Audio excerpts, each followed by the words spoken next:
In this video, we'll show you how to check and set inverter settings. We'll be using a SMA Core 1 inverter connected to a Data Manager M and settings from SAPN as an example. The first step is to connect your laptop to the local area network, which contains the Data Manager M and all the inverters.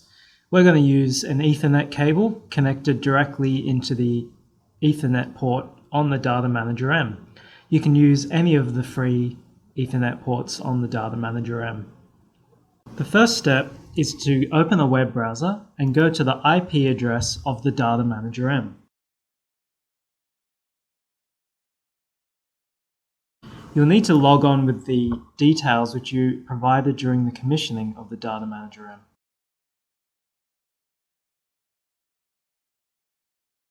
M. You can check the settings of all the inverters from the user interface of the Data Manager M. To do this, press on the Settings wheel and then go to Device Parameter Adjustment. You then go to System Parameter Assistant and select the inverters which you'd like to check. Note that you can select multiple Core 1 inverters. In this case, we've only got one connected, so we'll just select the Core 1 inverter, press Continue, and then it'll show you a list of all the settings on the inverter. Now we will check the following settings on the Core 1 inverter. On the right hand side you will see a table of settings which we need to check. The first one is called overvoltage, which is the first trip value for overvoltage of 260 volts. So we're going to search for the lower maximum voltage level. And you'll see in the list an item called Voltage Monitoring Lower Maximum Threshold. That is set at 260 volts, which matches the table settings. We also need to reduce the trip time to 1 second. So we'll change the threshold trip time to 1 second.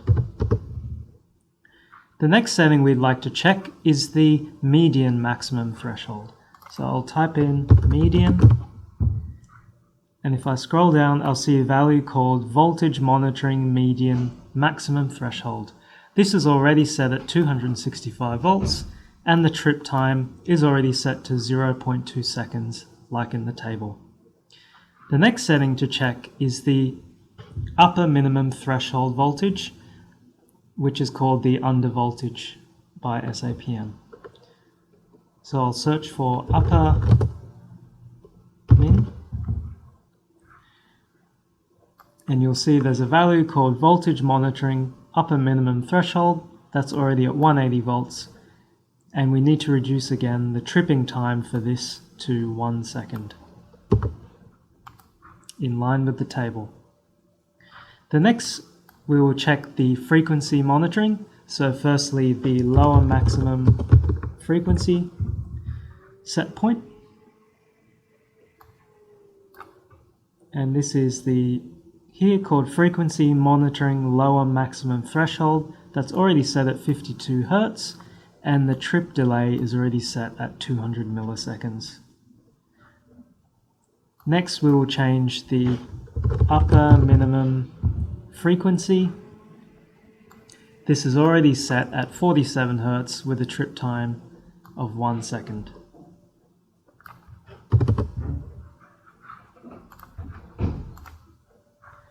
Note that if we wanted to check the values already on the inverter, it is simply the value displayed in the box. If you have multiple inverters connected to the data manager, you can press on this arrow and it will show you a list of all the inverters and what setting they currently have. The next set of settings relates to the inverter behavior during connection. So I'll search for the filter word connect, and then I'll look for power gradient for reconnection after grid fault. So that is shown here, and it's already set at 16%. And then I have another parameter called active power gradient after connection. That's already on 16% as well. The next one is to do with the reconnection time. So I'll look for the parameter called, there's one called reconnection time upon grid interruption. That's already on 60 seconds. And so is the reconnection time Upon short interruption, restart. We can also check the status of the active anti-islanding feature by simply typing the keyword island, and then you will see a function called status of islanding detection frequency monitor, and this should be set to on. Inverters may be required to provide further grid support functions, such as a 10-minute average of a voltage trip value, a volt-watt response, or a Volt-VAR response. To check these, go to System Parameter Assistant, click on the inverter which you wish to check, and press Continue. The parameter to check for the 10-minute average of a voltage is called voltage increase protection. As you can see on this inverter, it is set to 255 volts. To check the volt-watt and the volt-var characteristics, type in the word CHARAC, and it brings up a list of all the settings for the characteristic curves in this inverter. For the Core 1 inverter, the volt-watt curve is generally stored in characteristic curve number 1.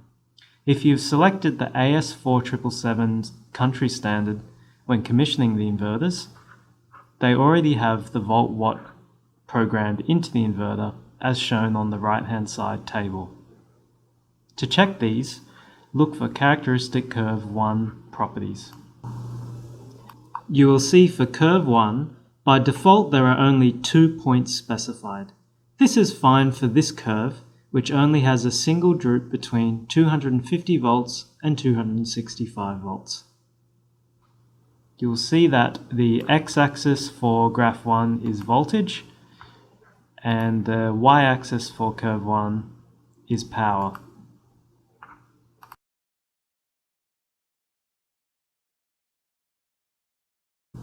You'll also see the activation of curve 1 is on. If you go to the values in this curve, the x value for point 1 is 250 volts, which matches the 250 in the table. The x value for curve 1, the second x value is 265 volts. And then if you go to the y values for curve 1, you'll see the 100% at 250 volts and the 20% at 265 volts. To check the Volt-VAR settings programmed into the inverter, this is generally stored in curve number 2. If we go back to the top, we'll see that for curve number 2, we've specified 4 points because there's 4 unique points in this curve.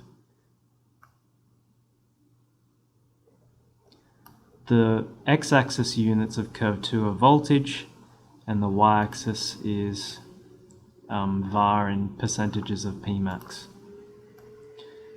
At the moment this curve is switched off, but you may switch it on to enable Volt-VAR response. The points of this curve can be viewed by going to curve number 2. You'll see in curve number 2, starting from x value 1, we have 207 volts, 220, 250 and 265.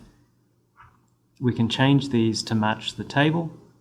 So 207, 220, 248, 253. And for the y values, for curve number 2, the first point was 31% positive, y2 is 0, y3 is 0, and y4 is negative 44.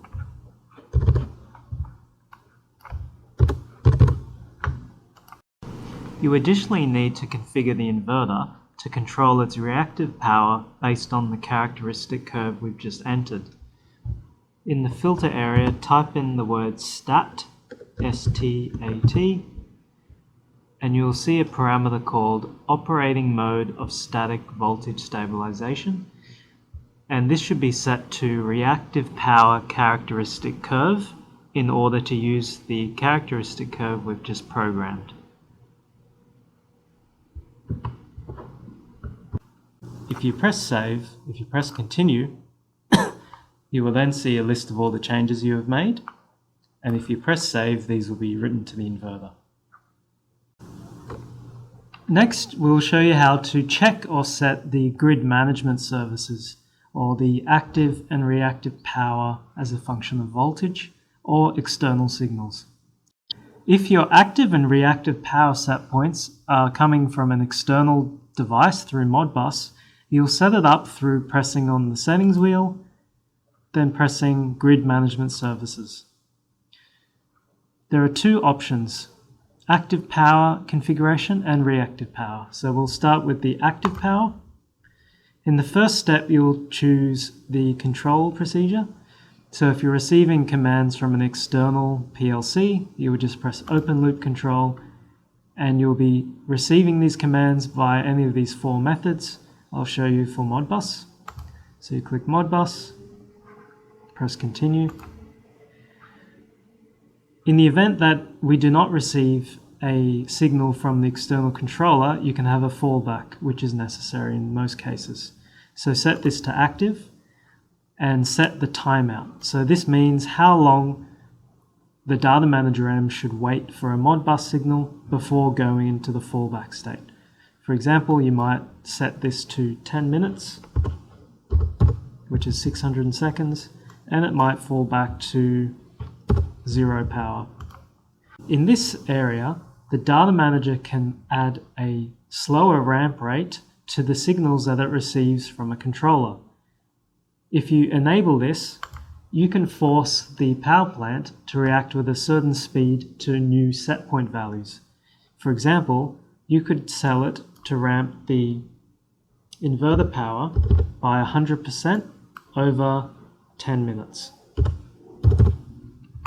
If a new set point is received, then the maximum rate that the power of the power plant can change is 100% per 10 minutes. Next. In this section, you'll set the timeout, leave it as 20 seconds as default, and you'll need to enter in the total system power.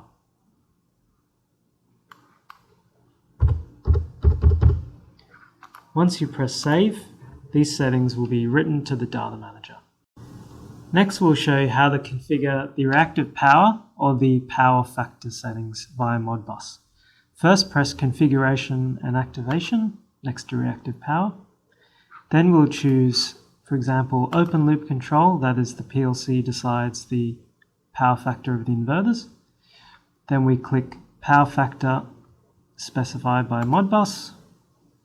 Then we press continue. Here you'll set the fallback settings, so that's if the PLC stops communicating with the data manager. You can set the fallback value, which might be, for example, a power factor of 1. Press next. Here you can change the modification speed of the set point. So this is activating a ramp which is made by the data manager M so that the power factor cannot be changed faster than a certain rate. We'll leave this disabled in this example. Press continue. And here is the timeout for communications fault. Leave that as 20 seconds. And finally, you must enter the correct value for the total power of all the inverters. So we just have one core one in this case, which we'll leave at 50 kilowatts.